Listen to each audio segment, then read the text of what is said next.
अजमेर शहर को जो प्राइवेट बस स्टैंड की सौगात मिली थी, लेकिन वो आज अपनी जर्जर अवस्था पे आंसू बहा रहा है। इस पर आप क्या कहना चाहते हैं? मान्यवर जी, पहले जवाहरलाल नेहरू चिकित्सालय के पास में ये जो दौलत बाग था, उसके सामने एक प्राइवेट बस स्टैंड हुआ करता था। यातायात का इतना ज़्यादा दबाव था, आए दिन एक्सीडेंट होते थे, ट्रैफिक जाम रहता था। सुविधा के लिए सरकार ने, प्रशासन ने, अजमेर के एडीए ने करोड़ों रुपए खर्च करके नौसर घाटी वार्ड नंबर 1 के अंदर एक लंबा चौड़ा, इतना अच्छा व्यवस्थित ढंग से नया प्राइवेट बस स्टैंड बनाया था। परंतु विभागीय उदासीनता के चलते हुए, यहाँ के आक्रमणीय अधिकारियों के कारण इन लोगों ने ध्यान नहीं दिया।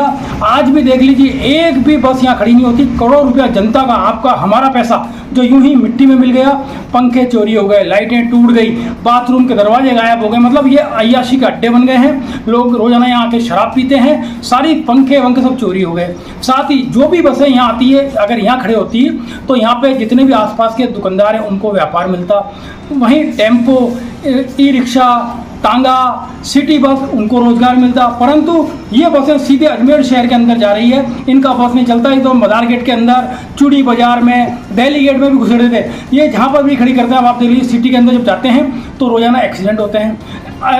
जहाँ पे स्टैंड नहीं है वहाँ खड़ी करते हैं, जिससे जाम लगता है, रोजाना दुर्घटनाएं हो रही है। जब आपके लिए ये प्राइवेट बस स्टैंड करोड़ों रुपया खर्च करके एडीए प्रशासन ने, सरकार ने, अजमेर प्रशासन ने बना दिया, तो यहाँ बसें क्यों नहीं खड़ी होती? इससे रोजाना दुर्घटनाएं हो रही है, एक्सीडेंट हो रहे हैं, जाम हो रही है, परंतु कोई ध्यान देने वाला नहीं है। तो ये जो करोड़ों रुपए सरकार ने खर्च करे, इसका सदुपयोग जनता के लिए तो हुआ ही नहीं।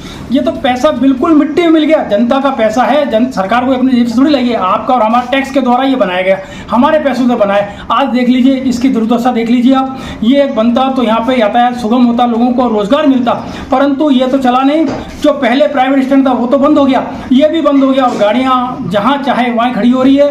लोगों को रोजगार नहीं मिल रहा है, दुर्घटनाएं हो रही है, व्यापार पर विपरीत प्रभाव पड़ रहा है। तो प्रशासन इस ओर ध्यान दे। जनता का पैसा यूं ही व्यर्थ चले गया। पूरा जो ये प्राइवेट बस स्टैंड नौसर घाटी में बना है, पूरी अय्याशी का अड्डा बन गया है, असामाजिक तत्वों का अड्डा बन गया है। चोरी, सारे पंखे चोरी हो गए, बिजली के सामान चोरी हो गए, बल्ब ट्यूबलाइट चोरी हो गए, बाथरूम और उसके गेट चोरी हो गए। तो प्रशासन इस ओर ध्यान दे, इसे वापस सुव्यवस्थित ढंग से नया साज संवार करके प्राइवेट बस स्टैंड यहीं चालू करे। यही मेरी आपके चैनल के माध्यम से मुख्यमंत्री जी से, जिला प्रशासन से, नगर निगम आयुक्त महोदय से और एडीए आयुक्त से निवेदन है मेरा। तो ये जनता के पैसों से जो ये चीज़ें बनती है, ये सरकार इनका सदुपयोग क्यों नहीं करती है? देखो साहब, इसमें तो जनता की भी वास्तव में जितनी दोषी है। जनता भी अपनी आवाज़ नहीं उठाती, क्योंकि जनता का पैसा है। इसके बारे में अगर स्थानीय जनप्रतिनिधि आवाज़ उठाते, विधायक, मंत्री, जो भी है, नीचे से लेकर ऊपर तक, कि सब आपने जनता का पैसा यहाँ लगाया है तो इसका उपयोग क्यों नहीं हो रहा, परंतु वहाँ तक आवाज़ कौन पहुँचावे? सब अपने हाल में मस्त है, कोई आवाज़ नहीं पहुँचाता।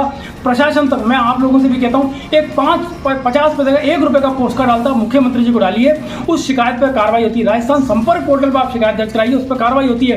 कागज धीरे धीरे चलता है, शिकायत पर काम जरूर होता है, मगर कोई करना ही नहीं चाहता। आज देख लीजिए, ऐसे ही कई विभाग हैं, ऐसी कई अरबों खरबों रुपए की नगर निगम की और एडीए की जमीन है जो धूल चाट रही है। जनता के पैसे लगे हुए हैं मगर वो व्यर्थ जा रहे हैं। तो प्रशासन, जनता सब जागरूक हो। जनता से निवेदन करूंगा कि आप लोग एक्टिव होइए और अपने अधिकारों के लिए थोड़ी बहुत तो आवाज़ उठाइए, जिससे जहां पर भी प्रशासन सोया हुआ है, सरकार सोई है, अपनी आवाज़ पहुंच सके।